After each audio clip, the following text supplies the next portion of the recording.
C'est l'histoire vraie d'un homme qui a passé 11 heures au paradis. Jim est un pilote de ligne et businessman très performant. Mais un jour, toute sa vie bascule brutalement. Il fait un arrêt cardiaque au volant de sa voiture. Il restera mort cliniquement pendant 11 heures. Mais pendant ce temps, Jim fait une expérience incroyable. Il se voit quitter son corps et il entre au paradis où un ange lui montre le livre de sa vie. Il se retrouve ensuite face à face avec Jésus-Christ qui lui parle et lui montre la terrible réalité de l'enfer. C'est le témoignage incroyable mais vrai de Jim Woodford.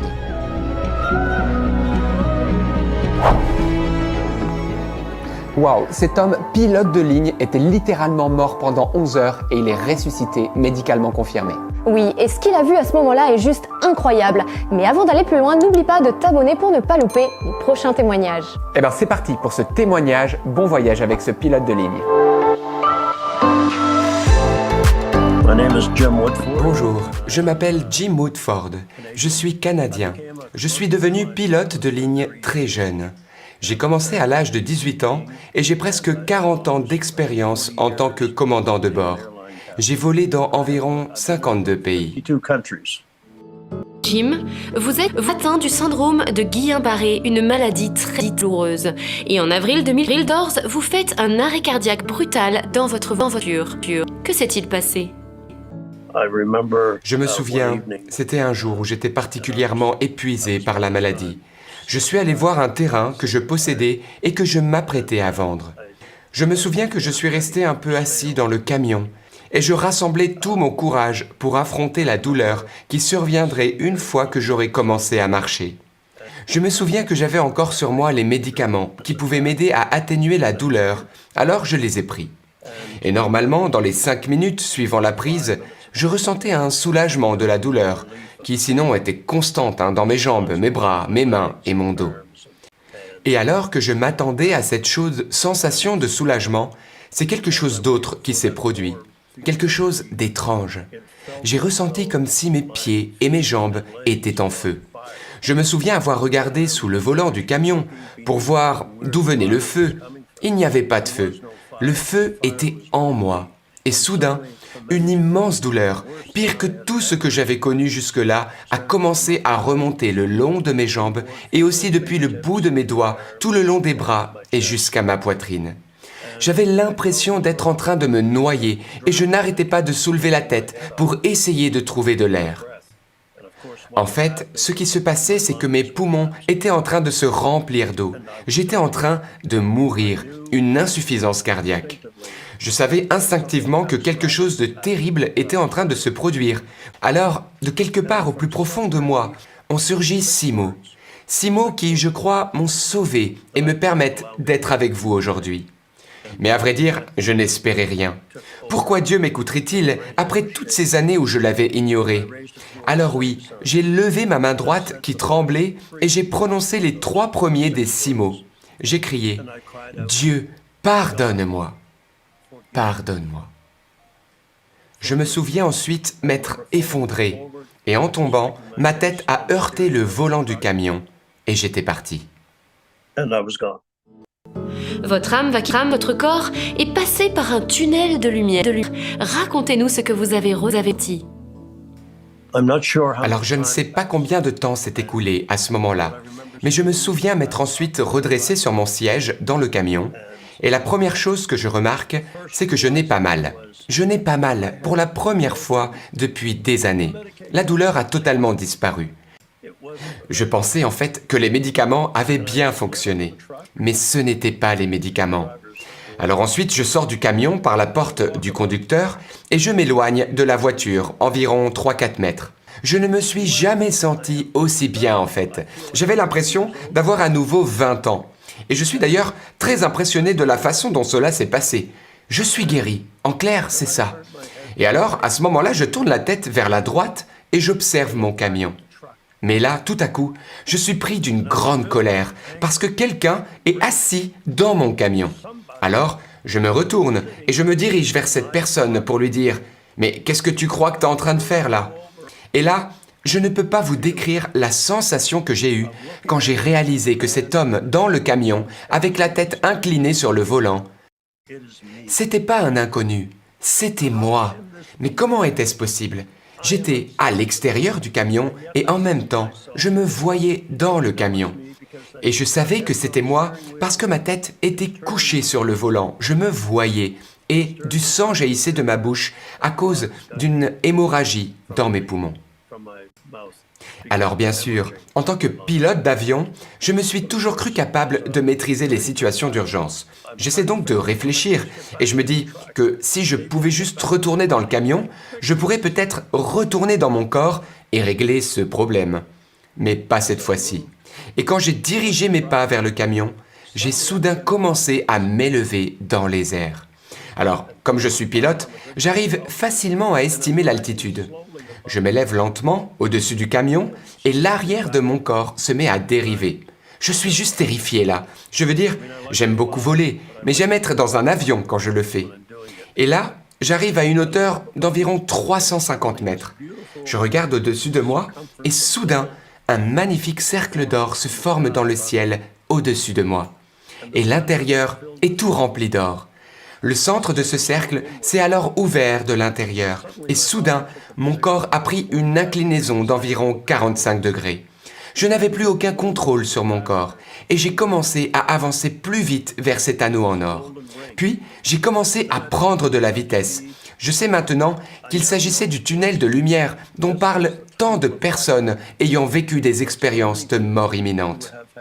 Lorsque j'ai commencé à prendre de la vitesse, c'était comme si j'avais poussé les gaz d'un des gros avions à réaction que je pilotais au cours de ma carrière, car je sentais la poussée. Et pourtant, il n'y avait pas de son et il n'y avait pas de vent. Alors, j'entre dans cet étonnant tunnel de lumière et tandis que je prenais de la vitesse, je me rapprochais de plus en plus de cette lumière dorée située tout au bout du tunnel et qui m'apparaissait de plus en plus lumineuse au fur et à mesure que je m'en approchais. Puis, j'ai commencé à décélérer et mon corps s'est redressé. J'ai alors réalisé que j'étais face à une porte, un portail qui était enveloppé de brume. Jim, vous entrez en paradis et vos yeux vont voir des choses incroyables. Qu'avez-vous vu? À ce moment-là, j'hésite à entrer, comme d'ailleurs n'importe qui aurait hésité, parce que lorsque vous entrez dans une pièce sombre, vous ne savez pas ce qu'il y a à l'intérieur. Mais j'ai doucement mis mon pied droit à l'intérieur et le brouillard s'est peu à peu dissipé. J'ai mis alors mon autre pied à l'intérieur et le sol m'a semblé solide. Et puis, j'ai senti que le portail se refermait derrière moi. Je regarde alors mes pieds et je n'arrive pas à croire ce que je vois. De l'herbe. L'herbe verte la plus incroyable, parfaite en chaque brin d'herbe. Et le plus étonnant, c'est que lorsque j'ai bougé mon pied lentement, de la lumière a jailli de sous l'herbe. Et je suis époustouflé. Vous savez, j'ai visité 52 pays et j'ai joué sur les plus beaux terrains de golf du monde. Mais je n'ai jamais rien vu d'aussi beau. Et puis, je lève les yeux. Et alors que la brume se dissipe, je suis stupéfait par le paysage qui se déploie devant moi. Je vois des milliers de kilomètres de fleurs et de paysages magnifiques. Rien à voir avec la Terre, mais 10 000 fois plus beau. Et au loin, des montagnes. Alors, en tant que pilote, mon premier réflexe pour m'orienter consiste à regarder le ciel. Car si je peux voir où est le soleil, je peux m'orienter. Est-ce que je suis plutôt au sud-est ou au nord-ouest ? Mais, à mon grand étonnement, bien que le ciel soit lumineux et d'un bleu plus profond qu'ici, il n'y avait pas de soleil dans le ciel. Oui, pas de soleil dans ce ciel qui est pourtant brillant. Et bien sûr, je n'avais jamais lu la Bible. Je le fais maintenant, mais avant, à l'époque, je ne savais pas qu'il était écrit dans la Bible qu'au paradis, il n'y a ni soleil, ni lune, ni étoile. Et je suis émerveillé par la beauté de l'endroit, car il y a des couleurs que je ne peux pas vous décrire. Nous n'avons pas assez de mots, en fait, dans notre vocabulaire pour décrire ces couleurs. Et cela aussi bien en anglais qu'en français. Mais c'est d'une beauté juste époustouflante. Je suis ébahi par toute cette vue magnifique. J'entends et je vois aussi des oiseaux au loin, des animaux, des cerfs. Peu de temps après, Dieu vous montre la terrible réalité de l'enfer et vous vous retrouvez face à face avec Satan en personne. Que s'est-il passé? J'ai commencé à regarder vers la gauche.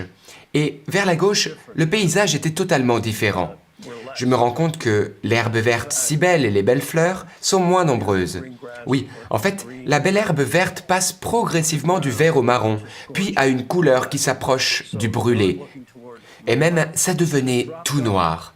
Je regarde donc vers la gauche et je vois que le terrain s'effondre assez abruptement. C'est comme une crevasse, un canyon. Alors oui, le contraste entre les deux panoramas est juste frappant. La beauté d'un côté et la désolation de l'autre. Alors, en regardant, j'ai toujours été curieux, J'ai fait quelques pas hésitants vers le côté gauche, juste pour voir pourquoi il y avait une telle différence en l'espace de quelques centaines de mètres. Je me suis penché pour voir à l'intérieur de la crevasse et tout au fond, j'ai pu voir quelque chose que j'ai d'abord identifié à une flamme rouge, un peu comme s'il y avait un feu de camp.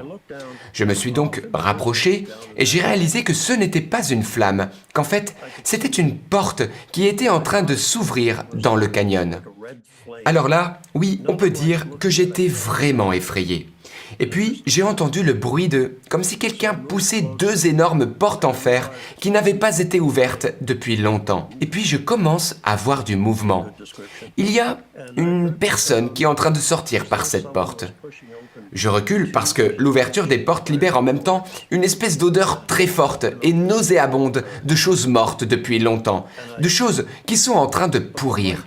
Alors moi, je recule parce que c'est juste horrible.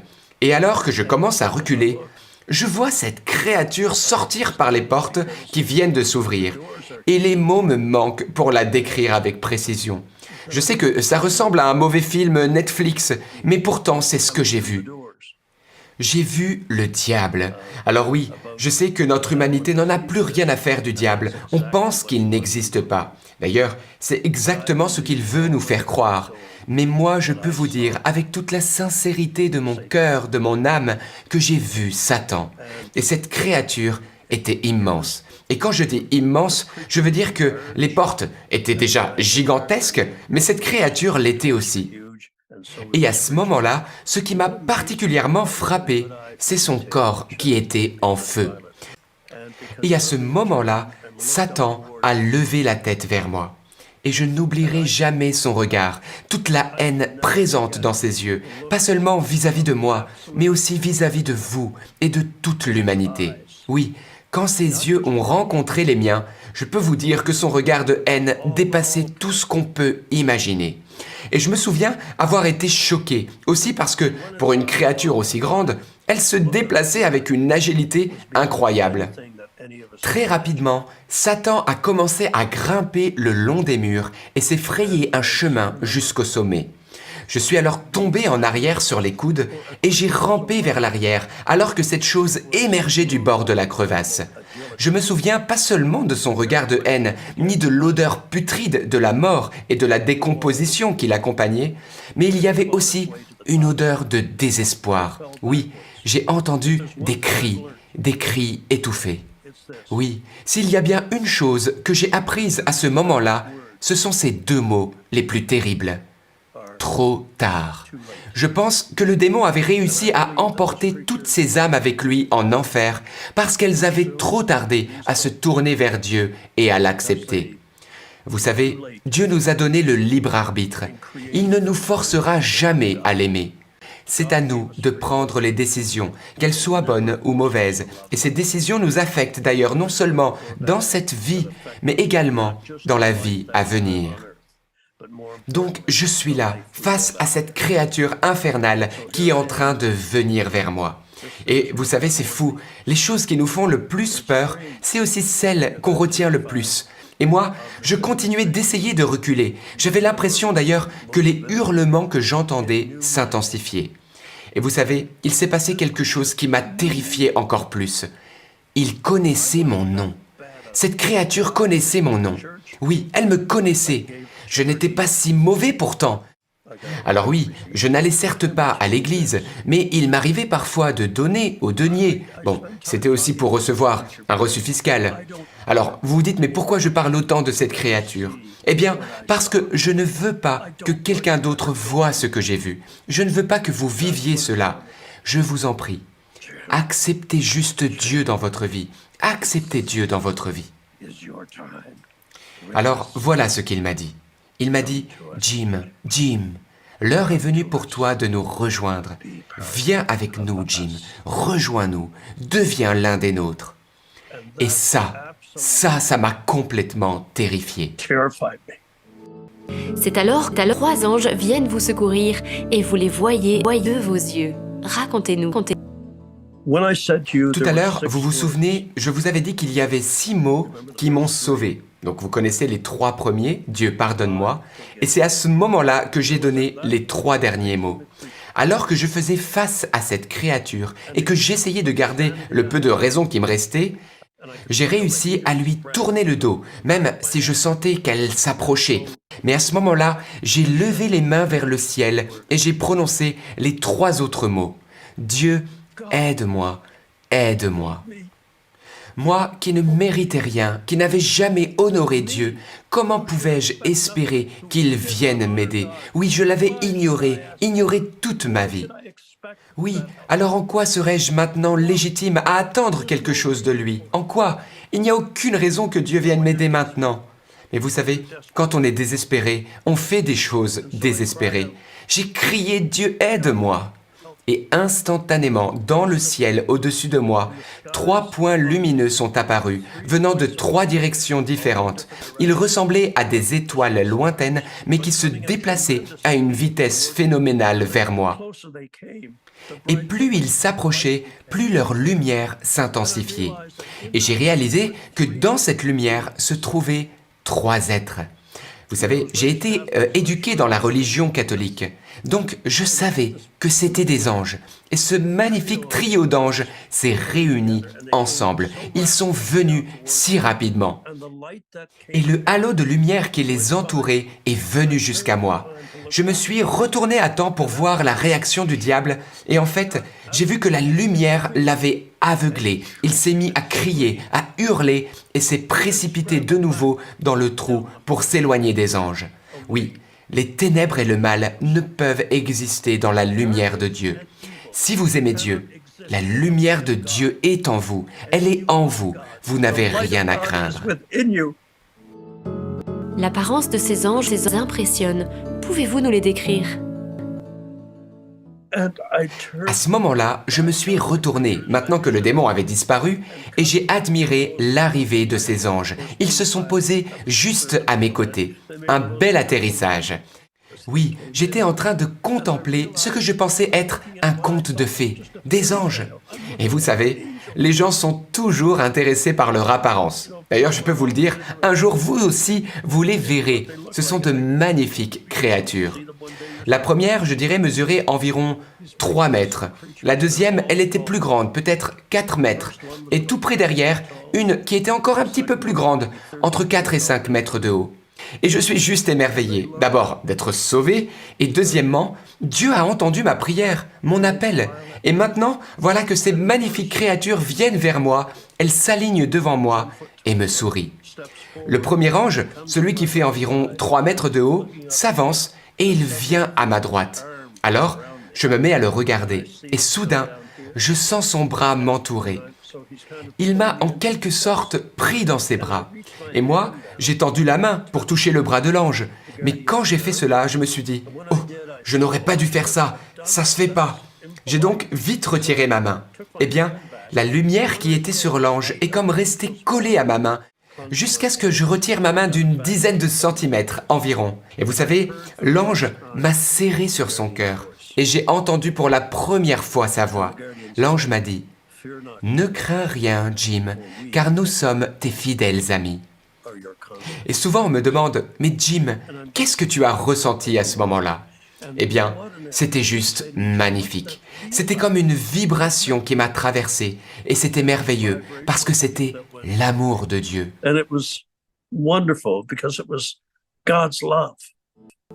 Vous découvrez que l'ange qui vous a enlacé est en fait votre gardien. Il vous partage un message qui vous stupéfait. Lequel? Oui, c'est cela. J'ai découvert que l'ange qui mesurait environ 3 mètres de haut, c'était mon ange gardien depuis ma naissance, depuis ma conception.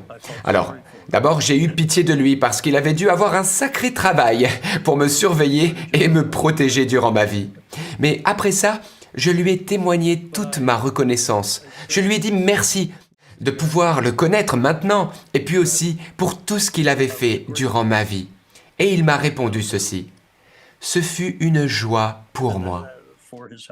Et j'ai compris à ce moment-là que tout ce que mon ange gardien espérait en fin de compte pour moi, c'était de me voir marcher avec Dieu, avoir une relation à Dieu. Il m'a dit aussi cela.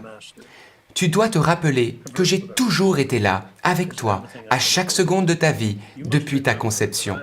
Et souviens-toi, lorsque tu effectuais ces longs vols de nuit au-dessus du Pacifique Sud pour te rendre de Londres à Singapour, j'étais assis derrière toi. Et quand les copilotes allaient se reposer ou qu'ils s'endormaient, toi tu chantais. Oui, l'ange m'a dit cela. Il m'a dit « J'ai passé de nombreuses heures à une hauteur de 10 km au-dessus de la terre à t'écouter chanter. J'étais assis à tes côtés dans le ciel avec toi. » Jim, les anges vous font visiter plus en détail le paradis. Vous voyez beaucoup de personnes. Dites-nous en plus.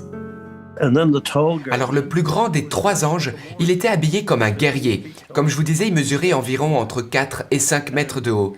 Et il s'est avancé et m'a dit « Jim, veux-tu marcher avec nous ?» Et je me suis alors tourné, et avec un ange de chaque côté et l'ange guerrier derrière moi, j'ai commencé ma promenade au paradis. Imaginez un monde, et je l'ai dit tout à l'heure, où il y a toutes les couleurs que nous connaissons, mais aussi des milliers de couleurs que nous ne connaissons pas. Donc je suis là, en train de me promener, et je suis juste dans l'admiration, parce que les arbres sont magnifiques. Il y a des ruisseaux, des rochers dans les ruisseaux, et d'une couleur dorée. Les ruisseaux font un son si doux, c'est tout simplement magnifique. Et je vois des animaux et de la beauté tout autour de moi.